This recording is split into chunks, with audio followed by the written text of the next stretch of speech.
Muy bien, muy buenas tardes con todos.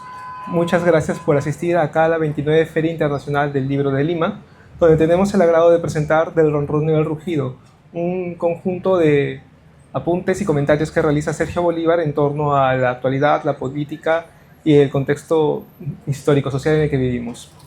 Para empezar, quiero presentar al señor César Campos. Él es periodista profesional, egresado de la Facultad de Derecho de la Pontificia Universidad Católica del Perú.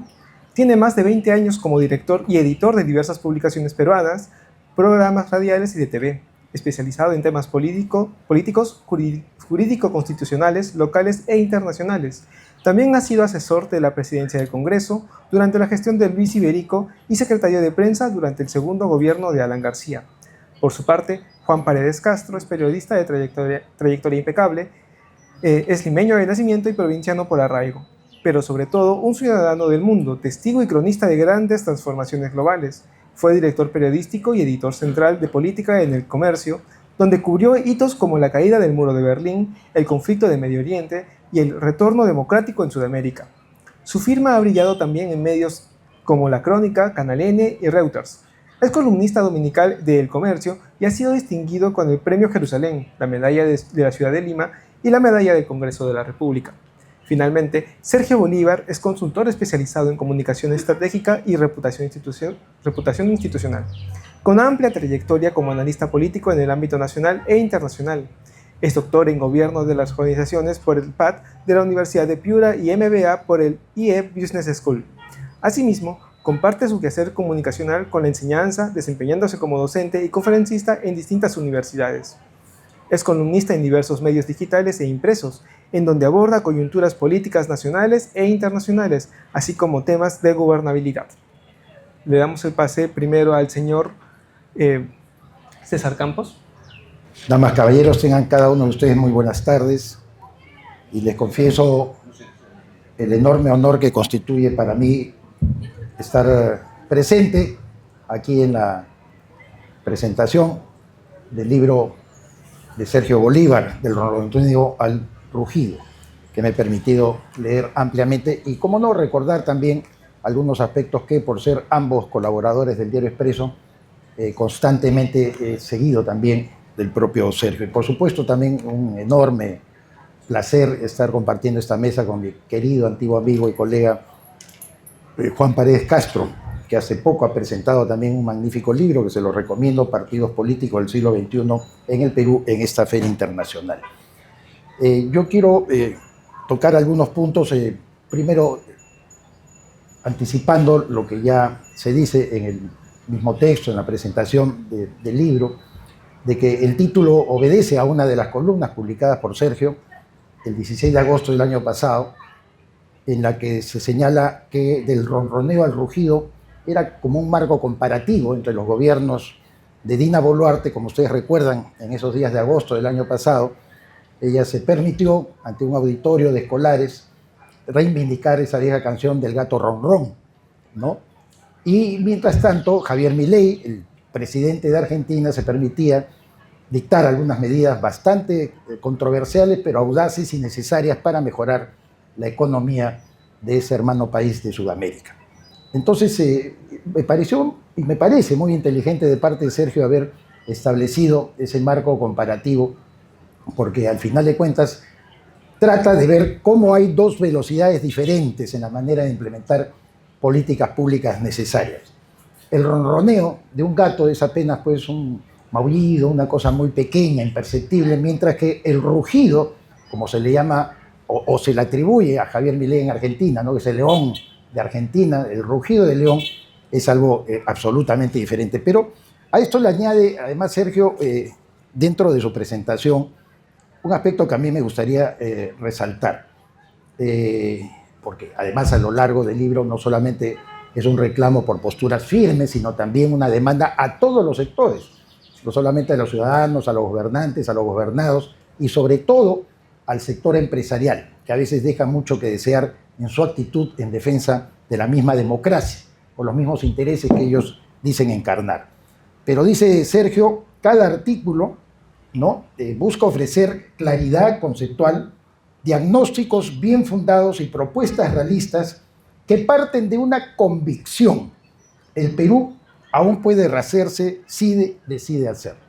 Para mí, la palabra convicción que utiliza Sergio es clave para entender absolutamente la línea orgánica que tiene este libro, que, como reitero, son artículos dispersos sobre diversas temáticas. Porque eso es lo que, creo yo, nos ha faltado siempre asumir en el Perú. El Perú además tiene una tradición, decimos el Perú, pero en realidad hay diversas regiones diferentes, tal como se interpreta la actitud rebelde frente a lo que nos parezca una injusticia, algo que está mal encaminado, y cómo debemos confrontarlo cuando nuestras autoridades no toman las medidas suficientes. Por algo Nicolás de Piérola calificó a los peruanos de un país de desconcertadas gentes, ¿no? Una expresión que ya era bastante dura, pero años antes, en 1815, hay que recordar que Simón Bolívar, pariente lejano probablemente de Sergio, en la famosa Carta de Jamaica, había dicho una cosa brutal sobre el Perú y que se suele repetir en muchos de los análisis políticos de qué cosa es el ser peruano en nuestra diversidad. Fue mucho más drástico. El Perú, decía Bolívar en esa carta, encierra dos elementos enemigos de todo régimen justo y liberal: oro y esclavos. El primero lo corrompe todo, el segundo está corrompido por sí mismo. El alma de un siervo rara vez alcanza a apreciar la sana libertad. Se enfurece en los tumultos, es decir, las barras bravas, tan típicas del peruano, ¿no? Somos machitos cuando estamos en multitud, o se humilla en las cadenas. Agrega Bolívar, añade y termina: supongo que en Lima no tolerarían los ricos la democracia, ni los esclavos y pardos libertos la aristocracia. Los primeros preferirán la tiranía de uno solo por no padecer las persecuciones tumultuosas y por establecer un orden siquiera pacífico. Una opinión obviamente muy premarxista, pre-manifiesto comunista, ¿no? De 1848, de la Comuna de París, porque en realidad la opción más bien de la izquierda tradicional, la izquierda sectaria, también fue por la del tirano. No se le puede atribuir solamente a un sector de la clase alta nacional, evidentemente sí acostumbrado al virrey, a bajar la cabeza, a ponerse siempre a su alrededor, estar en su entorno, porque esa es la naturaleza, reitero, no típica propiamente del peruano, quizás sería exagerado decirlo, pero muy propio, sí, de los limeños, ¿no? Y para graficar todavía mejor el efecto telúrico y disperso que recae sobre el ser peruano, para arrastrar por siglos la falta de convicción colectiva, por eso digo la palabra convicción en Sergio, a mí me llama mucho y gratamente la atención. Ricardo Palma nos recordó una cuarteta de los tiempos de las luchas intestinas de los caudillos del siglo XIX, que yo tampoco nunca olvidé, que siempre la tengo presente. Decía esta cuarteta: Arequipa dijo sí, la cholita seguirá, la vieja zamba ¿qué hará? Moler con los codos ají. Creo que está, aparte de Arequipa, que he mencionado explícitamente, la referencia a la cholita, que era el Cusco, seguirá también una zona rebelde. Hoy Arequipa y gran parte del Cusco y la zona sur del Perú, como todos sabemos, hace prevalecer las tendencias de izquierda, y la izquierda radical. Muy poca gente o candidatos que son de la derecha o del centro se atreven siquiera a pisar estos escenarios. Pero como bien lo recuerda además Sergio en uno de sus artículos a propósito de la famosa toma de Lima, ¿no? Que se hablaba que no, se vienen del sur del Perú a tomar la capital y a imponer justicia y a quitar a Dina, asesina del gobierno. Arequipa se rebeló, muchos arequipeños se rebelaron contra esas medidas y muchos cusqueños también. Y esto es un sistema de toma de conciencia que me parece también importante y que se traduce evidentemente en la necesaria difusión y divulgación que tenemos que hacer siempre de nuestros puntos de vista. La vieja zamba ¿qué hará? Interesante calificación de Ricardo Palma a esa Lima antigua. Vieja zamba, a moler con los codos ají.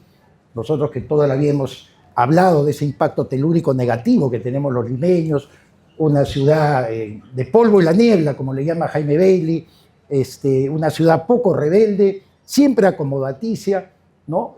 La de la panza de burro en su cielo, que nunca tiene pues reacciones realmente dramáticas y tremendas cuando se trata de la injusticia. Yo solía escuchar a mi maestro José Antonio del Busto de Uturburu profesor de historia de la Católica, resaltar eso. Si tú te pones a pensar, me dice en el fondo, nunca Lima ha hecho una gran revolución. Ha habido pelea de caudillos, se han sacado el alma entre varios, pero una verdadera revolución gestada desde Lima, ñanga, absolutamente nada. Además, ya para finalizar solamente esta reflexión sobre el reclamo de las convicciones que pide Sergio Bolívar, recordemos esa ya terrible frase de un alcalde de Lima, Francisco Helguera, quien dijo: en Lima no necesitamos antibióticos porque hasta los microbios se acojudan. Tremendo que lo diga una autoridad limeña, pero es cierto. Entonces Lima no ha sido pues el eje de estas grandes demandas, de reclamos, de posibilitar, acentuar esa democracia que, según Simón Bolívar, como hemos podido escuchar, decía que ponía en duda hasta ello en la convicción de la propia aristocracia peruana. Entonces Lima no ha dado a sus hijos la impronta atmosférica, o le ha dado a Lima, a los hijos de Lima, la impronta atmosférica de la indefinición, con la que Sergio propone más bien romper para efectos de asumir con coraje y firmeza una hoja de ruta a favor de las libertades públicas, incluyendo la economía. De la frondosa temática, todavía tengo tiempo, un minuto, de la frondosa temática que aborda Sergio acá en su libro, yo solamente les voy a recomendar, dado el tiempo tan corto, dos aspectos. Efectivamente, lo que significa siempre señalar con el dedo aquello que hoy se trata de poner en duda a través de otros ensayos. Acabo con Juan de adquirir el libro del sociólogo Eduardo Darllán, Caviar, y en la que se pretende generar una especie de burla. César, yo les puedo dar unos minutos y después se la quito. No, pero no, yo termino en dos, Juanito.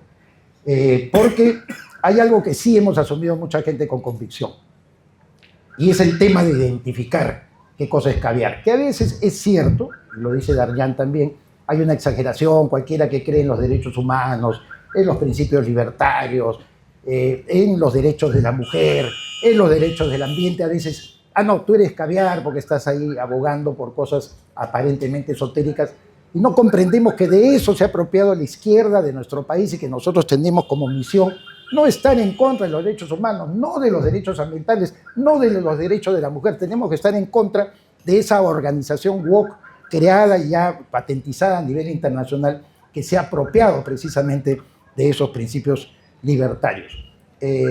Publio Terencio, el llamado el africano, era un dramaturgo romano que escribió una obra muy conocido dentro de las esferas del teatro dramático, ¿no? El enemigo de sí mismo. Y pone en boca de su personaje, Cremes, una expresión que también hizo historia, ¿no? Y que fue repetida incluso por Carlos Marx. Soy hombre, nada del humano me es ajeno. Yo hace algunos meses, en un debate justamente sobre qué es caviar que tuvimos con los doctores Fernán Altuve Febres Lores y con Humberto Abanto, yo lo encarnaba y lo parafraseaba en una reflexión. César Campos, yo soy de la Universidad Católica de los años 70, por lo tanto, nada de lo caviar me es ajeno, porque yo vi surgir a toda esa gente que tenía convicción de izquierda marxista-leninista, y que me parecía adecuado que tuviéramos debates cada uno en su trinchera, pero con una firmeza tremenda. Hoy hasta el propio Darllán, en este libro que me voy a permitir luego leer, no me refiero que lo voy a leer aquí, él reconoce que existe gente inconsecuente dentro de este sector, espíritu de cuerpo, y que no quieren más que abordar eso. Y el segundo aspecto que quiero recomendar también, no voy a tener tiempo de comentarlo, son todos los temas relativos a la falta y ausencia de una comunicación efectiva por parte del gobierno de Dina Boluarte, que para mí como periodista realmente me atrae. Perdonen la extensión y te felicito, Sergio, por este libro. Gracias. Buenas tardes, apreciados amigos. Comenzaré saludando y felicitando a Sergio Bolívar por entregarnos esta antología de sus columnas o artículos, que representan para mí también la necesidad de darte una bienvenida al periodismo de opinión, que lo ejerzo yo de tanto tiempo y sobre el cual he acumulado tanta experiencia como lo ha hecho también César. César también viene haciendo periodismo de opinión hace mucho tiempo. Pero no es el periodismo de opinión que vemos, digamos, abriéndose camino en las redes sociales, ¿no? Es el periodismo de opinión de larga tradición, que tiene el rigor de establecerse sobre esos tres conceptos que tú has validado con mucha honestidad en tu libro, que es el de la palabra clara. O sea, no se puede pretender forjar periodismo de opinión sin una palabra clara, sin una voz nítida, transparente y de convicción, sin el juicio informado, porque opinar sobre hechos sin tener la información debidamente certera o cruzada y confiable es estar arriesgando mucho en la opinión. Y por último, lo que tú le llamas la propuesta, tú dices propuesta valiente, pero antes que una propuesta sea valiente, tiene que ser una propuesta también racional y, digamos, aguda, que es lo que necesitamos en estos tiempos. Ahora que he escuchado yo a César exponer sobre tantas cosas, entre ellas históricas, creo que una de las cosas que le ha faltado mucho al país no es la opinión, sino el debate de las opiniones. Ser un país de debate. Hace muchos años, del 2001 al 2007, yo conduje un programa en la televisión que se llamaba Rueda de Prensa, con Mirko Lauer, Augusto Álvarez Rodríguez, estaba Rospigliosi, Fernando Rospigliosi, que después se apartó porque fue ministro de Toledo, ¿no? Nosotros continuamos, pero renunciábamos a nuestro descanso dominical y hacíamos un programa en vivo y que duró 7 años. Ese programa de opinión política y de conversación que ha durado más tiempo en la historia de la televisión, ¿no? Pero hemos perdido mucho en ese debate. Pero yo lo que quiero saludarte, Sergio, es por demostrarnos en este libro lo que tú quieres hacer como periodismo de opinión ordenado, riguroso, claro, bien informado. No hay una sola columna, un solo artículo aquí en este libro que no tenga una pequeña introducción. Además, la fecha no al final, como solemos hacer en las antologías, ¿no? Ponemos la fecha al final. Acá la pones debajo del título, ¿no? Batalla contra el desánimo, 30 de septiembre del 2023, y así por el estilo. Pero en cada artículo veo la consistencia, en primer lugar, de los hechos a comentar y de las informaciones y de los contextos que rodean, o sea, a fundamentar cada una de tus opiniones, de tal manera que, siendo una antología de artículos y columnas de muy diversa temática, ¿no?, encuentran un sentido orgánico en el libro.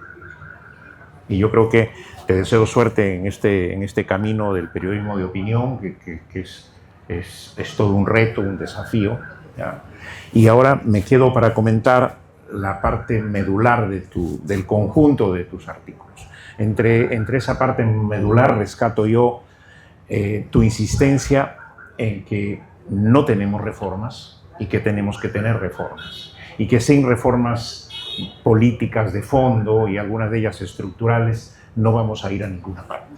Yo creo que eso es importante, y a ello yo contrapongo o acompaño mi experiencia de cómo veo yo esta ausencia de reformas y cómo siento la necesidad de que las tengamos cuanto antes.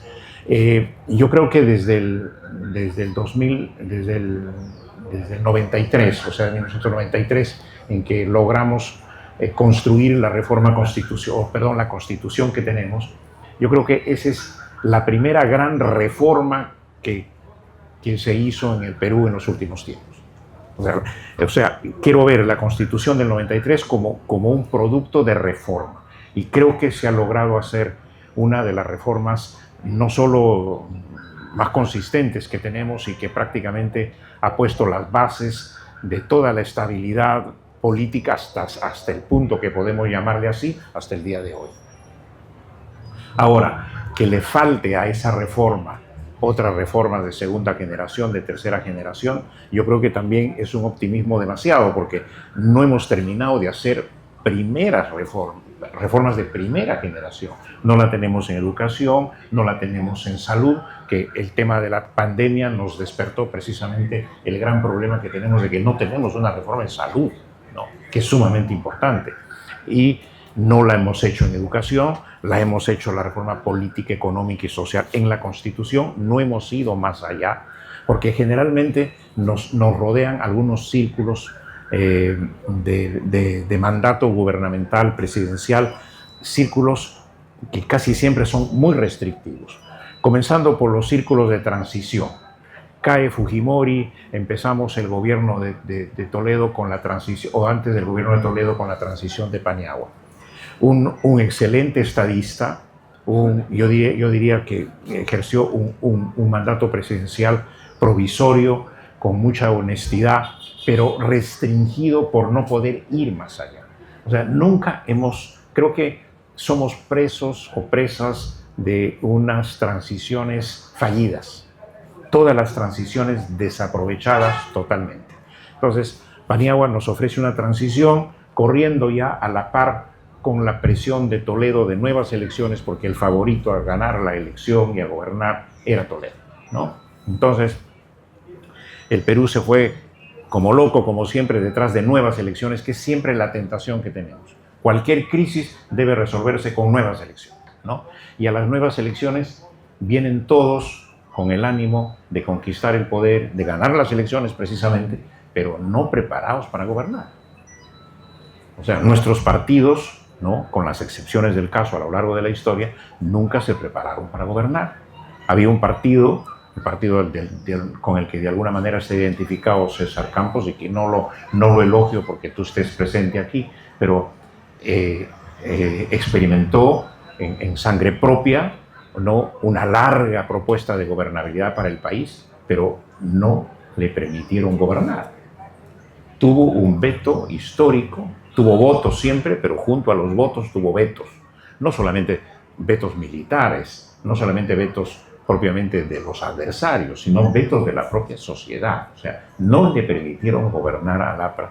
Y Haya de la Torre, como su líder, terminó ya en el ocaso de su vida dirigiendo la Asamblea Constituyente de la Constitución del 79, ¿no? Entonces, hemos tenido esas transiciones fallidas que no nos han llevado a ninguna parte. Luego tuvimos la transición, por ejemplo, de Sagasti después de la caída de la vacancia de Vizcarra. Y esa transición fue también una transición para correr a nuevas elecciones. Y luego el círculo de los gobiernos, como el de Gina Boluarte, gobiernos débiles, frágiles, que lo que quieren es terminar su mandato y nada más, pase lo que pase, no persiguen otra cosa. Son círculos restringidos, círculos donde funciona más que todo el ánimo de terminar bien o de terminar como sea y terminar su mandato. Y eso que Dina Boluarte comienza el 2022, 23, 24, 25, 3 años por delante, podía haber planteado muchísimas reformas, podía haber hecho muchísimos acuerdos en función de ordenar el país para un cambio de mando diferente del incierto al que nos estamos asomando ahora, ¿no? Y tenemos otros círculos de gobiernos que comienzan y terminan, pero sin sentido de Estado. ¿Qué es lo que reclamas tú en tu libro y que lo hacía y que ponía énfasis César? Sin sentido de Estado y por último, sin sentido de futuro. ¿Por qué? Porque los gobiernos no se sienten con capacidad de hacer Estado, solamente se limitan a su capacidad mínima, básica de hacer gobierno, cuando este es un país que necesita más Estado junto a hacer más gobierno también, ¿no? Entonces, esa falta de sentido de Estado hace que no nos atrevamos, apelo a tu palabra del rugido, que no nos atrevamos hasta ahora, por ejemplo, a ensayar, por lo menos ensayar una reforma del presidencialismo que tenemos. No quiero decir que vayamos al fondo de optar por un presidencialismo, un parlamentarismo o por esta situación híbrida que tiene nuestro sistema presidencial, sino a cosas elementales como el de cómo conjugar a un presidente de la República con un presidente de Consejo de Ministros que al final de cuentas lo reconocemos y lo llamamos primer ministro sin ser, ¿no? Primer embrollo en el que todo presidente se mete. ¿Qué hago con mi presidente? Este presidente del Consejo de Ministros, ¿lo tengo como secretario? ¿Lo tengo como coordinador? ¿O hago como lo dice la tradición, primer ministro? Y lo juramentas como primer ministro y la Constitución dice que el gabinete se hace a propuesta del primer ministro, propuesta que no se cumple. Y los ministros, a la hora en que no pueden proponer ni un solo ministro y terminan siendo secretarios, no saben qué hacer en el cargo, ¿no? Ese elemento es una piedra en el zapato del gobierno. Los gobiernos muchas veces se meten en un trompo terrible por no saber qué hacer con su primer ministro, como también no saben qué hacer con su vicepresidente 1 o con su vicepresidenta 2. Porque cualquiera de ellos o de ellas está detrás de él pisándole los talones, ¿no? Casi todos los presidentes. Toledo se tuvo que desembarazar de Díez-Canseco porque Díez-Canseco también esperaba que cuanto más desaprobación tenía Toledo y más se acercaba a una vacancia, por Dios, él estaba cerca del poder. Porque aquí todos los caudillos quieren ser presidentes. Entonces, ningún vicepresidente ni una vicepresidenta está muy lejano de la ambición de que se debilite el presidente para que ella acceda al poder, ¿no? Y eso no ha sucedido siempre. Entonces, las presidencias precisamente se vuelven débiles por ese problema que hay en el sistema presidencial, ¿no? Y bueno, si ese es el tercer círculo, yo diría, ¿cuál es el cuarto círculo? El cuarto círculo es el que hay siempre una tentación autocrática en todos los gobiernos que acceden al poder, ¿no? Hay una tentación autocrática que no es que rompa los moldes formales. Dina Boluarte no rompe los moldes formales, pero hace lo que le da la gana. Entonces tenemos un funcionamiento monárquico en quienes llegan al poder porque no encuentran un solo protocolo, una sola norma que le dice, oiga, señora presidenta, usted no se tiene que comportar así. Ojo, que usted no tiene que aparecer así, ni se tiene que meter en problemas mayores firmando concesiones, ni aprobando contratos, ¿no? ni en el enjuague del enriquecimiento corrupto, que es lo peor, ¿no? Entonces creo yo que esos elementos que forman parte de nuestra estructura de poder tienen que modificarse con el tiempo para responder a lo que tú planteas, ¿no? Ir a reformas, agarrarnos de una gran convicción y una gran voluntad política de hacer reformas en el país, pero necesitamos conductores con sentido de Estado, con sentido de futuro, ¿no? Para eso. Y creo yo que tus planteamientos son saludables, son excelentes, ¿no? Y yo te deseo mucha suerte acompañándonos a nosotros y a muchos más de los que hacemos periodismo. Además, en una circunstancia bien difícil, ¿eh? Porque hacer periodismo de opinión, formar opinión en tiempos en que tenemos a las redes sociales y a la revolución digital encima, es muy difícil. Es muy difícil, pero salimos adelante, pues, ¿no? Saldremos adelante. Muchas gracias. Bueno, muy buenas tardes con todos y muchas gracias por acompañarme hoy en la Feria Internacional del Libro. Quiero comenzar agradeciendo a Andina, que ha hecho posible esto, Ludwig Meyer, que lo lidera, junto con mi equipo. Agradezco a Expreso, Lampadia, El Montonero y otros espacios que me han permitido publicar, darme esta voz que hoy en día ha permitido hacer este libro que les comparto. Y gracias de todo corazón a a mis dos excelentes comentaristas que han sido muy generosos en sus palabras.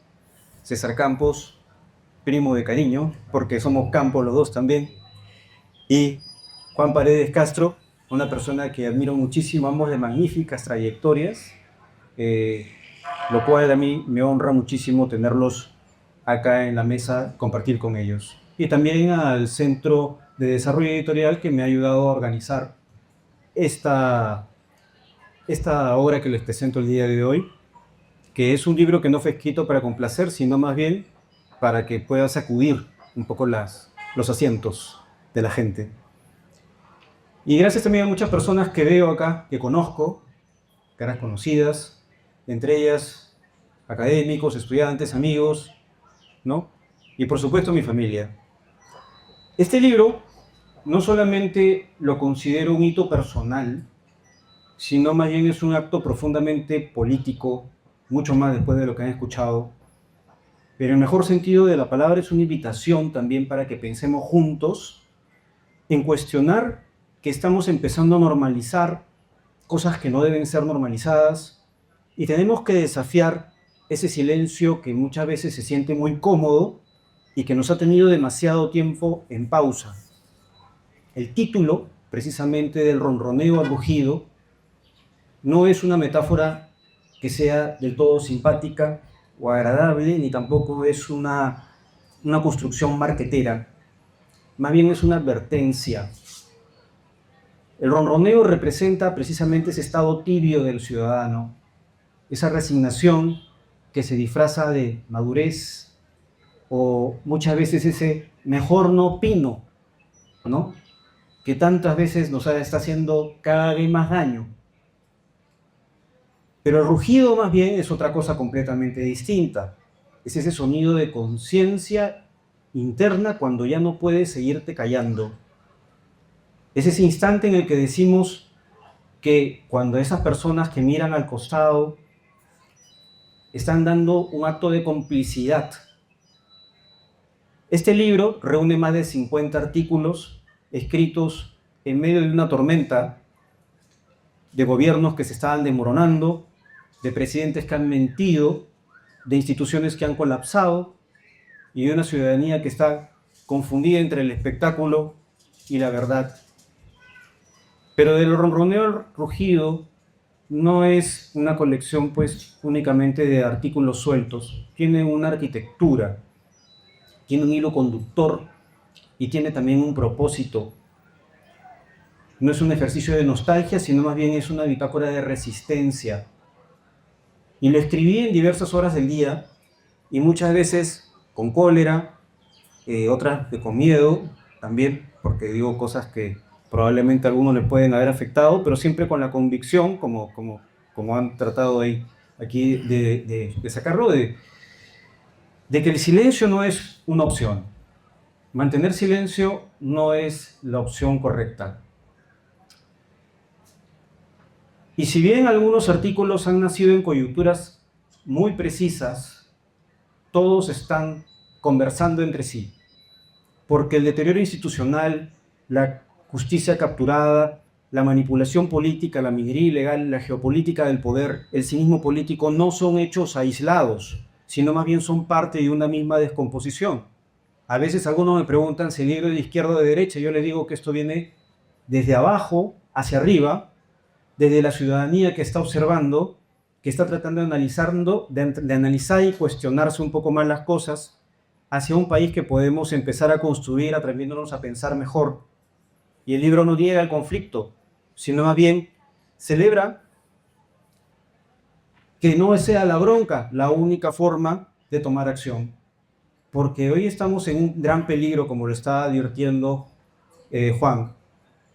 No solamente por los corruptos de siempre, sino porque los nuevos rostros son cínicos, por populismos trasvestidos de salvadores, por narrativas emocionales que anestesian el juicio de las personas. Y estamos en un peligro por confundirnos que la firmeza puede ser autoritarismo y la esperanza puede ser marketing.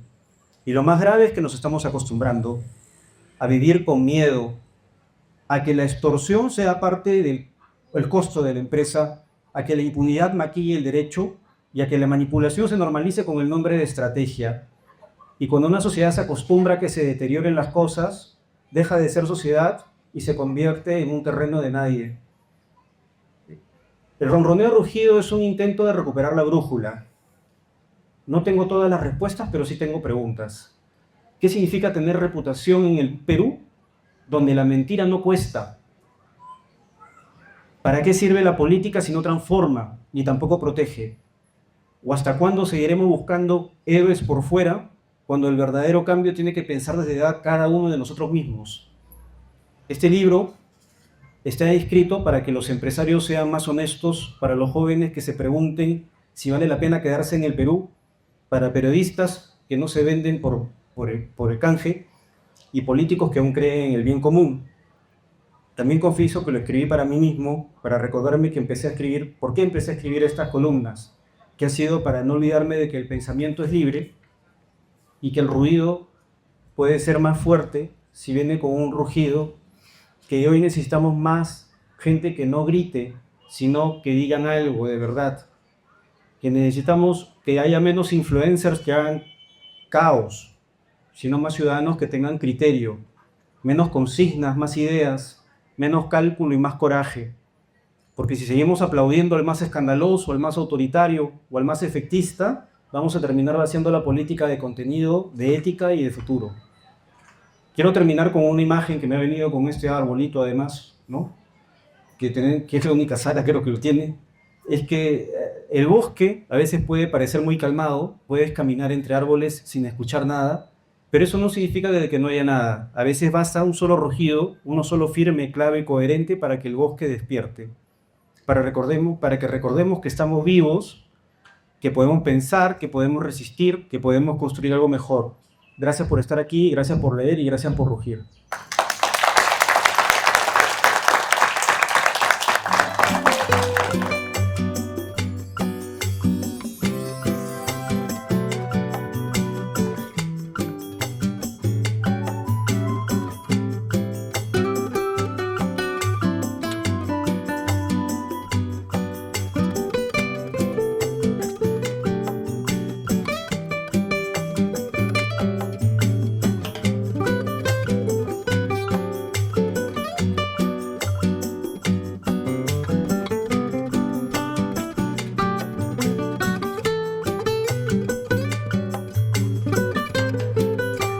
Hola amigos, hablo para todos aquellos que no están resignados cómo se están llevando las cosas en la política, contra la cultura del atajo.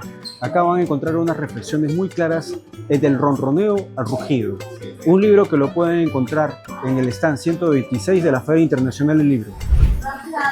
Los esperamos.